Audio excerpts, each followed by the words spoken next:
पे तुम लोग ये चीज को हमेशा याद रखो कि पेपर लिखना भी तुम्हारे प्रिपरेशन का उतना ही बड़ा पार्ट है जितना पढ़ना। अगर आप पूरे जर्नी को एक साल में डिवाइड करते हो तो इनिशियल 8 मंथ्स आपके अगर सब्जेक्ट सीखने में, कंसेप्ट सीखने में, प्रैक्टिस करने में जाते हैं, तो इसी का बचा हुआ पोर्शन जैसे जैसे आप एग्जाम्स के नजदीक जाते हो आपको प्रैक्टिस की तरफ और पेपर राइटिंग की तरफ ज्यादा बढ़ना चाहिए। ये एक बहुत बड़ा मिथ है लोगों का कि रिवाइज करेंगे, ज्यादा कंसेप्ट आएगा तो मार्क्स अपने आप आ जाएगा। बट पंगा ये है कि आप क्वेश्चन सॉल्व कर पाते हो उस टाइम लिमिट में, उस टाइम फ्रेम में क्वेश्चन सॉल्व नहीं कर पाते। और ऐसा स्टैटिस्टिकली ये भी देखा गया है कि जो बच्चे बहुत पढ़ाई करते हैं वो गलतफहमी के और प्रोक्रेस्टिनेशन के बहुत बड़े शिकार होते हैं। जो लोग पेपर लिखते हैं उनमें इसकी संख्या बहुत कम होती है, बिकॉज जिस फॉर्म में एग्जाम होगा आप उस फॉर्म्स के ज्यादा करीब जा रहे हो बाय राइटिंग पेपर्स।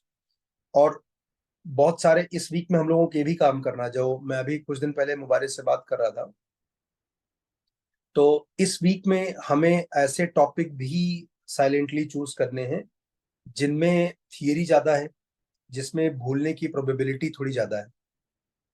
राइट? जैसे आपका कोऑर्डिनेट ज्योमेट्री है, इसमें इतने सारे शॉर्टकट, इतने सारे कंसेप्ट सीखे हो ना, बहुत आसानी से दिमाग से निकल जाते हैं। आपका 3D हो गया, है ना? तो ये सारी चीजों पर हमें थोड़ा सा अच्छी पकड़ बनानी होगी। एंड नेक्स्ट वीक ट्रिग्नोमेट्री है, तो जिसमें मैं आपको एसओटी भी सिखाऊंगा और कॉम्प्लेक्स नंबर भी रहेगा। तो अगला वीक ट्रिग्नोमेट्री वीक ही है। तो अभी आपको पेपर लिखते समय इस बात का पूरा ध्यान रखना चाहिए कि ये आपका एक्चुअल पेपर है। Try your best to give your best shot in every paper. और पेपर लिखने के बाद आप ये चेक करो कि जो क्वेश्चन गलत हुए हैं उसमें रोल चैप्टर का है या वो क्वेश्चन ही सही है। जो लोग पेपर से दूर होंगे उनको थोड़ा डर, ये सब चीजें ज्यादा घेरेगी। और मैं एक बात और बोलना चाहता हूँ कि जो भी विचार मन में आते हैं उसके लिए अगर तुम साइंटिफिकली सोचो अगर ना, तो जैसे अगर आप कुछ खराब खाना खा लो तो तुम्हारा शरीर उसे बाहर फेंक देगा। लीवर, किडनी सब अगेंस्ट हो जाएंगे, भाई साहब इसे बाहर निकालो। आप अपने गैजेट को किसी गलत चार्जर में लगा दो, 100% वो चार्ज नहीं होगा, उसमें एजेट कर देगा उसे। तो अगर आपके मन में कोई गलत थॉट आते हैं, मैं अच्छा नहीं हूं, मैं अच्छा नहीं कर सकता हूं, ये शरीर सबसे पहले बाहर फेंकेगा उसे। तो अगर आपके मन में ये थॉट आ रहे हैं ना, तो इसका मतलब ये बॉडी आपका एक्सेप्ट करने के लिए रेडी नहीं कि आप ऐसे हो। अगर कुछ लोग क्या करते हैं, इस चीज को डिफरेंशिएट नहीं कर पाते, और वो कुछ लोग वही हैं जो नॉलेज और लर्निंग में डिफरेंस नहीं कर पाते। आपको ये समझना पड़ेगा कि अगर बॉडी एक चीज को बाहर फेंक रही है, ये कोई भी विचार बाहर आ रहा है, तो कुछ लोग इसे अपनी आइडेंटिटी मान लेते हैं और धीरे धीरे उसे एक्सेप्ट भी कर लेते हैं कि मन से आ रहा है कि मैं तो नहीं कर पाऊंगा, मन से डर लग रहा है, मन से लग रहा है कि मेरा ये चैप्टर बहुत कमजोर होगा। तो ये बॉडी ने आपको बाहर फेंका है, ये आपकी आइडेंटिटी नहीं है। You should challenge it. तो अगर आप इसे चैलेंज करके गलत प्रूफ कर दोगे तो आपको ये बात समझ में आ जाएगा कि ये वो खराब खाने जैसा ही था, मेरे लिए नहीं बना था, I am not like that, इसलिए बाहर आया है। नहीं तो आप एक गलत आइडेंटिटी लेकर के हमेशा आपके मन में ये भी बैठ जाएगा ना कि जो मन से इशारा आता है वो भगवान का ही इशारा है, मैं ऐसा ही हूं। यही आपकी आइडेंटिटी बनेगी। आने वाले जनरेशन में भी आप यही प्रचार करोगे कि मन से निकला पहला थॉट सही थॉट होता है। मतलब ये this this could be a mayor line from, copied from others, if you have not tested it with yourself. तो इसलिए सिर्फ पढ़ाई मत करो, आप समझो कि दिमाग में जो इतने सारे थॉट्स आते हैं उन सभी थॉट्स में कितने हमारे हैं खुद के, और कितने इन्फ्लुएंस्ड हैं किसी और से। तो जैसा मैं हमेशा बोलता हूँ ना कि अगर मान लीजिए इंडिया पाकिस्तान का मैच है और मैच रेफरी पाकिस्तान का है, किसी ट्रिकी सिचुएशंस पे डिसीजन वो किसके पक्ष में देगा, उसको अपने घर भी जाना है। Obviously he will be biased toward Pakistan. तो मतलब पाकिस्तान कोई खराब कंट्री नहीं है, बट जस्ट फॉर सेइंग कि अगर मन में तुम्हारे विचार हैं तो एक पॉजिटिव साइड को इंडिया ले लो और एक दूसरी साइड को पाकिस्तान ले लो, और तुम ही रेफरी हो। मन में आ रहा है कि मैं आईआईटी में इतनी रैंक मारूंगा, और साइड में भी आ रहा है कि मुंह देखा है अपना, और मैच रेफरी तुम खुद ही हो। तो हमेशा याद रखो कि इसके लिए आपका खुद का ओपिनियन बायस्ड ही रहेगा, क्योंकि तुम ही हो ना। और तुमने अभी पिछले 18 सालों में ये टेस्ट नहीं किया है कि जो थॉट मन से निकलते हैं उसमें कितनी मेरी आइडेंटिटी है, कितना इन्फ्लुएंस्ड है। तो इसका कारण, इसका मतलब ये है, कहना ये चाहता हूं कि इस विचारों के कंपैरिजन को हमेशा किसी दूसरे से ले आओ।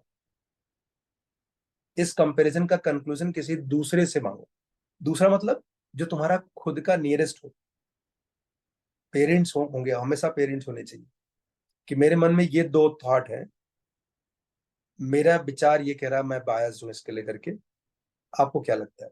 या आप टीचर से पूछ सकते हो जिस पर आपको भरोसा हो। तो you will have a better solution. Otherwise फिर से वो डिसीजन बायस्ड वाला लेकर के शुरू में आप एक्टिंग करोगे, धीरे धीरे वो आपकी आइडेंटिटी बन जाएगी। इस टाइम पे अगले जितने भी दिन बचे हैं इसमें पढ़ाई से ज्यादा जरूरी है आपका टेम्परामेंट बहुत सॉलिड होना।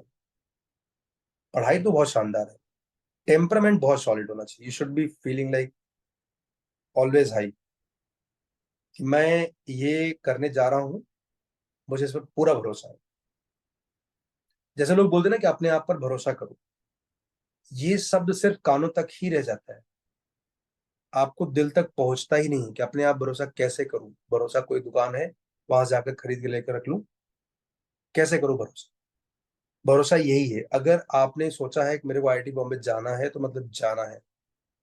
देर is no if no but. कल का पेपर अच्छा नहीं हुआ, पता है कल का अच्छा होगा, ये भी पता है। ये है खुद पर भरोसा करना।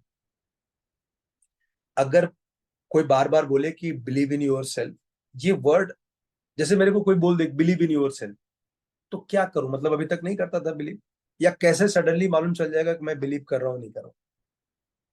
अंदर से अंदर की आवाज सुनो भाई साहब, अंदर कुछ आवाज ही नहीं आ रहा। अब कोई फिल्म तो है नहीं कि बैकग्राउंड में चल रहा है वो। ये सब, इन सबको टेस्ट करने का तरीका नहीं बता रहे लोग, खाली ये एक कॉमन कीवर्ड स्लोगन की तरह उछाल रहे हैं।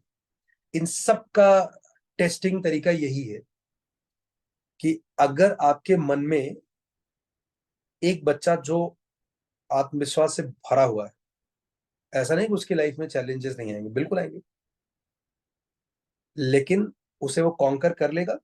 और कॉन्कर करके जब पीछे मुड़ के देखेगा तो खुद भी रियलाइज करेगा कि ये आसान तो नहीं था, ये बहुत मुश्किल था, बट मैं कर पाया क्योंकि सच में मेरे में सेल्फ कॉन्फिडेंस है, सेल्फ बिलीव है।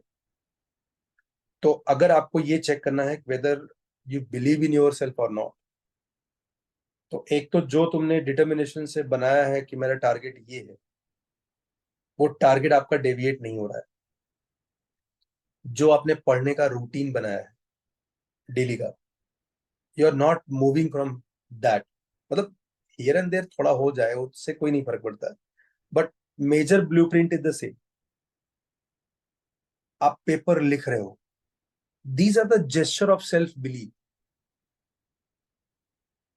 These are the gesture of your very confident. मतलब कोई मीटर नहीं है गुरु इसको मेजर करने का। These are the way. अगर आपको आज खराब मार्क्स आने के बाद भी कल भी पेपर लिखने के लिए उतने उत्साह से रेडी हो, you believe in yourself and truly you are moving, not moving, marching toward your goal. तो इसलिए बहुत जरूरी है आपको अपने मिशन की तरफ सिर्फ बढ़ना नहीं, दौड़ना चाहिए। और एक बच्चा जो आईआईटी में जितने भी अच्छे रैंक मारता है, अगर तुम मुझसे पूछोगे कि उनमें सब में क्या क्वालिटी होती थी, बहुत सारी क्वालिटी होती थी जो सब में दिखती है। एक बहुत कॉमन क्वालिटी होती थी कि जैसे उनका संडे को कोई टेस्ट है उनकी क्लासेस में, Saturday they are not studying for that. This a very very confident quality. जिस बच्चे का संडे को एग्जाम, अगर वो सैटरडे उस एग्जाम्स के लिए नहीं पढ़ रहा है, इससे बढ़िया कॉन्फिडेंस का मतलब प्रेजेंटेशन नहीं हो सकता है। This amazing way to present it. क्योंकि जब आप सैटरडे पढ़ रहे हो ना, that means you are defensive,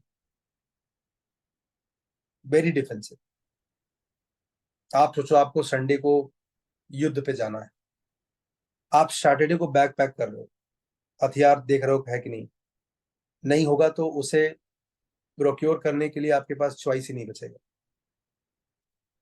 तो आपकी तैयारी एकदम बहुत एडवांस में होनी चाहिए। तो मैं अभी क्यों बोल रहा हूँ, अभी तो एग्जाम बहुत आगे है, नहीं मैं ये बोल रहा हूँ इसलिए कि आप समझो कि आज अगर किसी क्लासेस के एग्जाम देने के लिए अगर आपको थोड़ी बहुत उलझन है, तो ये उलझन का मैग्नीट्यूड आपके एग्जाम्स के एक दिन पहले कितना होगा।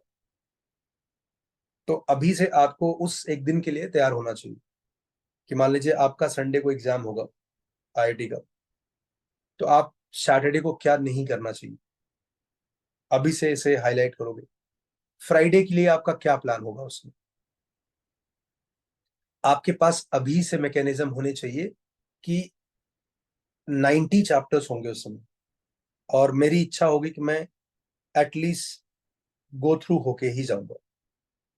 तो अभी से आपके पास एक एक्शन प्लान होना चाहिए कि उस दिन, एक दिन में कुछ घंटों में मैं उस सारे चैप्टर्स के, आता मुझे सब है बट ये पता चल जाए कि हाँ जो मैं सोच रहा हूँ वो सच में सही है।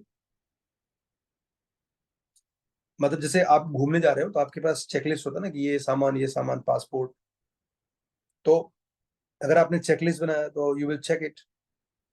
अगर आपने चेकलिस्ट नहीं बनाया तो आप बार बार हाथ पे पीटोगे और मतलब ऐसे घूमते रहोगे कि यार शायद पासपोर्ट इस बैग में डाला था, गर्म कपड़े डाले या नहीं डाले, शूज जो चाहिए थे वो लिए नहीं लिए। तो अगर चेकलिस्ट है तो you will have an idea कि हाँ सब everything is well in place. तो यू विल बी कॉन्फिडेंट। आप instead of thinking about all these thing, आप इंजॉय कर रहे होगे अपनी जर्नी को। अदरवाइज आप कंफ्यूज हो, और इस कंफ्यूजन का रिजल्ट ये होगा कि जब आप घूम करके आओगे तब मालूम चलेगा कि बहुत सारे जगह आपकी बहुत गंदी फोटो आई या ले ही नहीं पाए। यही एग्जाम में होगा।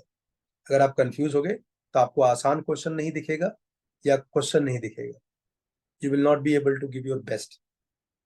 तो उस दिन के लिए आज से तैयारी करना है। और फिर से मैं बोलूंगा, आप उस एक दिन के लिए सारे इमोशंस इकट्ठा करके नहीं डालोगे। आपको हर हफ्ते जीना होगा। आपका हर संडे को फाइनल एग्जाम्स है, ये मान करके जीना होगा। अगर आप अपने आप पे सेल्फ बिलीव करते हो तो सबसे बढ़िया टेस्ट यही है, क्या आप संडे को होने वाले टेस्ट को एक्चुअल टेस्ट मान सकते हो। और फिर देखो आप सैटरडे को क्या कर रहे हो, और उस पेपर के पहले आप कितना और बाद में कितना कॉन्फिडेंट हो। Best way to test yourself every week. हम किसी एक दिन के पेपर के रिजल्ट के ऊपर क्यों डिपेंड हो, जब हम हर वीक उसे सेलिब्रेट कर सकते हैं। समझ गया। तो इसी नोट पे चलो मिलते हैं हम लोग कल की प्रॉब्लम। Bye bye. आज का समझ आसानी गया। चाहिए अभी। मैं एडवांस का पेपर का डिस्कशन भेजा है ना तुमको, 2010 का पेपर टू का। नहीं भेजा। अच्छा मैं भेज दूंगा, लेकिन प्लीज जरूर देखना, क्योंकि मैं आपको एडवांस के पेपर इसलिए करवा रहा हूँ, मैं केवल 16 तक ही करवाऊंगा। मैं इसलिए करवा रहा हूँ, मतलब आपके इसमें मार्क्स से मेरे को कोई फर्क नहीं पड़ता। मैं इसलिए करवा रहा हूँ कि इसके कुछ क्वेश्चन तुम्हारे एक्चुअल मेंस में डायरेक्टली आएंगे। बट यस वैसे भी बता दो ना कि कितने, जैसे आज 75 मार्क्स का था ये वाला, तो कितने आपके हिसाब से होने चाहिए। नहीं, हमारा पर्पस ही वो नहीं है। मेरा पर्पस मार्क्स है ही नहीं इसमें। मैं तो तुम्हें पेपर इसलिए लिखवा रहा हूँ कि पेपर के फॉर्मेट में लिखोगे तो क्वेश्चन याद हो जाता है। अगर मैं यही शीट की तरह सॉल्व करवाऊंगा तो नहीं याद होगा। पेपर के फॉर्मेट में करोगे तो याद हो जाएगा। और तुम्हें मैं वादा करता हूँ, तुम बाद में मेरे को थैंक यू बोलना, 16 तक के जितने भी पेपर्स कर रहे हो ना एडवांस के, इसमें से तुमको बढ़िया बढ़िया क्वेश्चन मिलने वाले हैं तुम्हारे एक्चुअल एग्जाम, एकदम direct. You will thank me later. मतलब वो क्वेश्चन वैसे होंगे जो बाकियों के लिए टफ होंगे, बट हमने किया है तो हमें आएंगे। हाँ। जैसे कॉम्प्लेक्स नंबर के जो क्वेश्चंस थे आज, यस सर।